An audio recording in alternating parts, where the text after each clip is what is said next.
സർക്കാർ പോലും ആവശ്യപ്പെടാതെ തങ്ങളുടെ വള്ളങ്ങളും ലോറിയിൽ കയറ്റി വന്ന് ആളുകളെ രക്ഷിച്ച ആളുകളാണ് ഈ മത്സ്യത്തൊഴിലാളികൾ. അവരെ അന്നത്തെ മുഖ്യമന്ത്രി പിണറായി വിജയൻ വിശേഷിപ്പിച്ചത് കേരളത്തിൻ്റെ സൈന്യം എന്നാണ്. പിന്നീട് ഇതേ കേരളത്തിൻ്റെ സൈന്യം പല ആവശ്യങ്ങൾക്ക് സമരം നടത്തിയപ്പോൾ പോലീസ് തല്ലി അവരുടെ നടുവൊടിച്ച് വേറൊരു കാര്യം. അവരെ തീവ്രവാദികൾ എന്ന് വിളിച്ചിട്ടുണ്ട്, വേറെ കാര്യം. വിഴിഞ്ഞത്തിൻ്റെ സംഭവം നമുക്ക് ഓർമ്മയുണ്ടാവും, വിഴിഞ്ഞം പ്രൊട്ടസ്റ്റൊക്കെ നമുക്ക് ഓർമ്മയുണ്ടാവും. അപ്പോൾ എല്ലാ കാലത്തും ഈ പറയുന്ന മത്സ്യത്തൊഴിലാളികളോട് ഭരണകൂടം, പൊതുസമൂഹം എല്ലാ കാലത്തും ഈ ഒരു അവഗണന പുലർത്തിയിട്ടുണ്ട്. എന്ന് മാത്രമല്ല, നമ്മുടെ കേരളത്തിൻ്റെ ചരിത്രം എടുത്ത് നോക്കിക്കഴിഞ്ഞാൽ കേരളത്തിൽ ഏറ്റവും പിന്നോക്കം പോയിട്ടുള്ള ജനവിഭാഗങ്ങളുണ്ടല്ലോ, ഇപ്പോൾ ദളിതുകൾ, ആദിവാസികൾ, അതുപോലെ തന്നെ എണ്ണപ്പെടേണ്ട ഒരു വിഭാഗമാണ് മത്സ്യത്തൊഴിലാളികൾ. അതിന് പല കാരണങ്ങളുണ്ട്. ഇപ്പോൾ ഭൂപരിഷ്കരണം നടന്നപ്പോൾ അവർക്കും ഭൂമി കിട്ടിയിട്ടില്ല, ദളിതുകൾക്ക് കിട്ടാത്തതുപോലെ അവർക്കും ഭൂമി കിട്ടില്ല. അവർ വീട് വെച്ച് താമസിക്കുന്നത് കടൽ തീരത്താണ്. ഏത് സമയം കടൽ വന്ന് എടുത്തു പോകാവുന്ന പ്രദേശത്താണ് അവർ വീട് വെച്ച് താമസിക്കുന്നത്. അവർക്ക് ഉറപ്പുള്ള കൂരയില്ല, പണിക്ക് പോകാതായാൽ അവർ പട്ടിണിയാണ്. ഒരു തരത്തിലുള്ള സാമൂഹികമോ സാമ്പത്തികമായ സുരക്ഷയില്ലാത്തൊരു തൊഴിൽ ചെയ്ത് ജീവിക്കുന്ന ഒരു വിഭാഗം മനുഷ്യരാണ് അവർ. ഓക്കെ, അപ്പോൾ അവരോട് ഭരണകൂടം എല്ലാ കാലത്തും പെരുമാറുന്നത് എങ്ങനെയാണെന്നുള്ളൊരു തെളിവാണ് ഇപ്പോൾ നമ്മൾ കണ്ടുകൊണ്ടിരിക്കുന്നത്. ഇതിപ്പോൾ പുതിയ കാര്യമല്ല, മുമ്പും ഇങ്ങനെയൊക്കെ തന്നെയായിരുന്നു. ഓഖി ദുരന്തം ഉണ്ടായത് എങ്ങനെയാണെന്നറിയാം. ഓഖി ദുരന്തമാണ് ഒരുപക്ഷെ അത് ഏറ്റവും കൂടുതൽ എവിഡൻ്റ് ആക്കിയൊരു കാര്യം. അതായത് കന്യാകുമാരി തീരത്ത് നിന്ന് കേരള തീരത്തേക്ക് ഒരു ചുഴലിക്കാറ്റ് വരുന്നു എന്ന് മുന്നറിയിപ്പ് കിട്ടുന്നു. അപ്പോൾ ആ മുന്നറിയിപ്പ് കിട്ടുമ്പോൾ സ്വാഭാവികമായിട്ട് നമ്മൾ എന്താണ് ചെയ്യുന്നത്? ആദ്യം മത്സ്യബന്ധനത്തിന് ആളുകൾ പോകരുത്, ഇത് ചുഴലിക്കാറ്റാണ്, സാധാരണ കാറ്റും കൂടുമോ അല്ലെങ്കിൽ കടലാക്രമണമൊന്നുമല്ല. ഇപ്പോൾ കടലിൽ തിരയടിക്കുകയാണെങ്കിൽ ഇവർ പോയി മീൻ പിടിക്കും, അവർ വലിയ ധൈര്യമുള്ള ആൾക്കാരാണ് അവർ. പക്ഷേ ഇത് ചുഴലിക്കാറ്റാണ്, അപ്പോൾ എന്ത് ചെയ്യണം? ഇവരെ തടയണം. ഇപ്പോൾ ഒരു തരത്തിലുള്ള മുന്നറിയിപ്പും കൊടുക്കുന്നില്ല, മത്സ്യബന്ധനം നിരോധിച്ചുകൊണ്ട് ഒരു മുന്നറിയിപ്പും കൊടുക്കുന്നില്ല എന്ന് പറഞ്ഞപ്പോൾ തിരുവനന്തപുരത്തെ മാധ്യമങ്ങൾ ഇതിൻ്റെ സോക്കോൾഡ് അതോറിറ്റിയോട് ചോദിച്ചു, ഇത് മുന്നറിയിപ്പ് കൊടുക്കണ്ടേ എന്ന് പറഞ്ഞപ്പോൾ ഇത് അതിലല്ല പോകുന്നത്, ലക്ഷദ്വീപിലേക്കാണ് പോകുന്നത്, അത് പ്രശ്നമല്ല എന്ന് മാധ്യമങ്ങൾക്ക് മറുപടി കൊടുത്തു.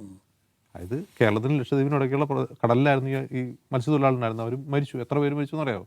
100 കണക്കിന് പേരാണ് മരിച്ചത്. അപ്പോൾ അത്ര ലാഘവത്തോടെയാണ് ഇവരെ കൈകാര്യം ചെയ്യുന്നത്. അതുകൊണ്ടാണ് അന്ന് മുഖ്യമന്ത്രി പിണറായി വിജയൻ ആ പ്രദേശം സന്ദർശിക്കാൻ ചെല്ലുമ്പോൾ മത്സ്യത്തൊഴിലാളികൾ പ്രതിഷേധവുമായ രംഗത്തെത്തി അദ്ദേഹത്തിന് അവിടെ നിന്ന് പിന്മാറേണ്ടി വന്നത്. ഇപ്പോൾ ഇവിടെ നോക്കൂ, ഈ മത്സ്യത്തൊഴിലാളികളെ കാണാതായ സംഭവത്തിൽ അവിടെ സന്ദർശിക്കേണ്ടതെന്ന് മുഖ്യമന്ത്രിയോട് മാധ്യമങ്ങൾ ചോദിക്കുകയാണ്. ഞാൻ അവിടെ പോകണോ? പണ്ട് പിണറായി വിജയൻ പോയപ്പോൾ സംഭവിച്ചത് നിങ്ങൾ കണ്ടതല്ലേ എന്നാണ് മുഖ്യമന്ത്രി തിരിച്ചു ചോദിക്കുന്നത്. അതായത് എന്താണോ ഭരണകൂടത്തിൻ്റെ ആറ്റിറ്റ്യൂഡ്, മുഖ്യധാര രാഷ്ട്രീയക്കാരുടെ ആറ്റിറ്റ്യൂഡ്, അത് തന്നെയാണ് മുഖ്യമന്ത്രിയും പ്രകടിപ്പിക്കുന്നത്. ഇത് എല്ലാ കാലത്തും മത്സ്യത്തൊഴിലാളികളോട് ഭരണകൂടം ചെയ്യുന്ന കാര്യമാണ്. ഇപ്പോൾ ഇവിടെ തന്നെ 2 മത്സ്യത്തൊഴിലാളികൾ മിസ്സിംഗ് ആയ സംഭവം നോക്കുക. മിസ്സിംഗ് ആയ സംഭവത്തിൽ ആദ്യത്തെ മണിക്കൂറുകളിൽ ആ തെരച്ചിലിൽ ഒരാൾ ജീവൻ രക്ഷിക്കാൻ പറ്റിയാൽ അതാണല്ലോ ഏറ്റവും നല്ല കാര്യം. ആ ഗോൾഡൻ അവേഴ്സ് എന്ന് പറയുന്ന മണിക്കൂറുകളിൽ നമ്മുടെ സംവിധാനങ്ങൾ മുഴുവൻ നിശ്ചലമായിരുന്നു. കോസ്റ്റ് ഗാർഡോ അല്ലെങ്കിൽ കോസ്റ്റൽ പോലീസോ ഒന്നും ചെയ്തില്ല എന്നാണ് ഈ കുടുംബങ്ങൾ ആരോപിക്കുന്നത്.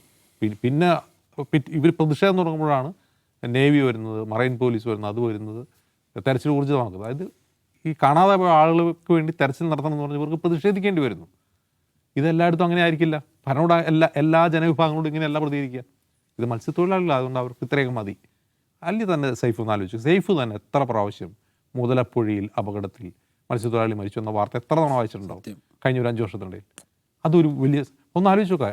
80-ലധികം ആൾക്കാർ മരിച്ചിട്ടുണ്ട് കഴിഞ്ഞ 3-4 വർഷം കൊണ്ട് തന്നെ. അതായത് ഈ വിഴിഞ്ഞം പ്രൊജക്റ്റ് തുടങ്ങിയതിന് ശേഷം. വിഴിഞ്ഞതാണ് അതിൻ്റെ ഒരു കാരണം.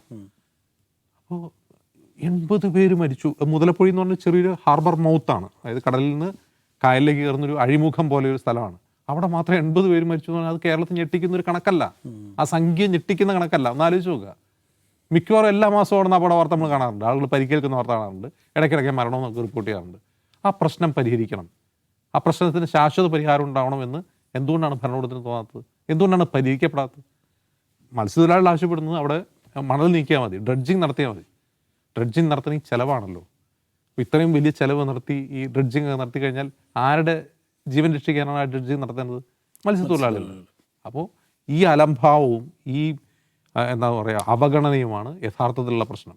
അത് ഈ ആളെ മിസ്സിംഗ് ആയി കഴിഞ്ഞാൽ ആളെ തിരയാൻ വേണ്ടി സംവിധാനങ്ങൾ ഒരുക്കുന്നതിലാണെങ്കിലും മുതലപ്പുഴയിലെ പ്രശ്നത്തിലാണെങ്കിലും എല്ലാം അവർ അവഗണിക്കപ്പെടുകയാണ്. ഈ അവഗണന ചരിത്രപരമാണ്. അത് ഈ സർക്കാർ തിരുത്തും എന്ന് നമ്മൾ പ്രതീക്ഷിച്ചു. കാരണം എന്താണ്? വിഴിഞ്ഞത്ത് സമരം ചെയ്ത പ്രൊട്ടസ്റ്റേഴ്സിനെ സപ്പോർട്ട് ചെയ്തുകൊണ്ടാണ് അന്ന് പ്രതിപക്ഷം നിന്നത്. മത്സ്യത്തൊഴിലാളികളുടെ അവകാശങ്ങൾക്ക് വേണ്ടിയാണ് അന്ന് പ്രതിപക്ഷ നേതാവ് ആയിരുന്ന വി ഡി സതീശൻ സംസാരിച്ചത്.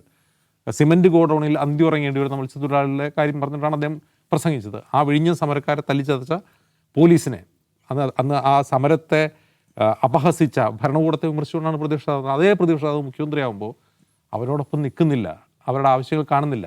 കുറഞ്ഞ പക്ഷം മുതലപ്പുഴയിൽ അപകടം ഒഴിവാക്കാൻ അടിയന്തര നടപടി സ്വീകരിക്കുന്നില്ല എന്ന് പറഞ്ഞാൽ അത് അവഗണനയല്ലാതെ മറ്റെന്താണ്?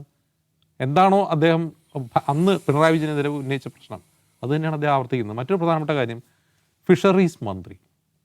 അപ്പോൾ ഫിഷറീസ് വകുപ്പ് ആർക്ക് വേണമെന്നുള്ള കാര്യത്തിൽ ഒരു ഡിബേറ്റ് നടന്നിരുന്നു. അത് വി ഡി സതീശൻ മുഖ്യമന്ത്രി ആയതിനു ശേഷവും അതിന് മുമ്പുമൊക്കെ ഫിഷറീസ് വകുപ്പ് ആർക്ക് വേണം.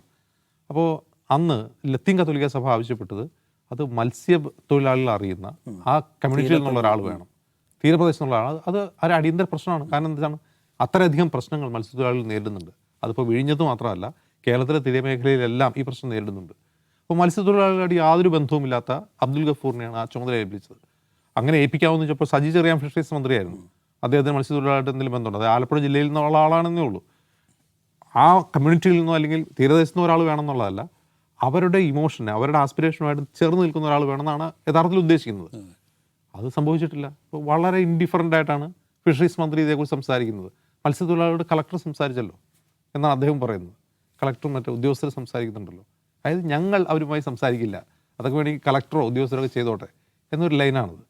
ഈ ഒരു പ്രശ്നം അടിസ്ഥാനപരമായി മാറിയേ പറ്റൂ. കേരളത്തിൻ്റെ സൈന്യമാണവർ.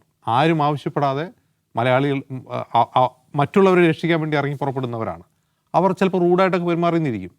ആ റൂഡായിട്ട് പെരുമാറുന്നത് അത് അവർ നേരിടുന്ന പ്രതിസന്ധികൾ കൊണ്ടാണ്. അവർ നേരിടുന്ന ചലഞ്ചസ് അവർ തന്നെയാണ് മീറ്റ് ചെയ്യുന്നത്, അവരാരും സഹായിക്കാനില്ല. അപ്പോൾ അവരുടെ പ്രശ്നങ്ങളിൽ അവർ കുറച്ച് റൂഡായിട്ട്, അവർ പ്രതിഷേധം പോലും ചിലപ്പോൾ റൂഡായിരിക്കും എന്ന് കരുതി അവരോട് ഞങ്ങൾ സംസാരിക്കില്ല, ഭരണകൂടം സംസാരിക്കില്ല എന്ന് തീരുമാനിക്കുന്നത് ജനാധിപത്യ വിരുദ്ധതയാണ്. പരമ്പരാഗതമായി ചരിത്രപരമായി അവഗണിക്കപ്പെടുന്ന കമ്മ്യൂണിറ്റിയെ ഇനിയും അവഗണിച്ചാൽ ഒരുപക്ഷെ അതിന് തിരിച്ചടി കുറേ കൂടി രൂക്ഷമായിരിക്കും.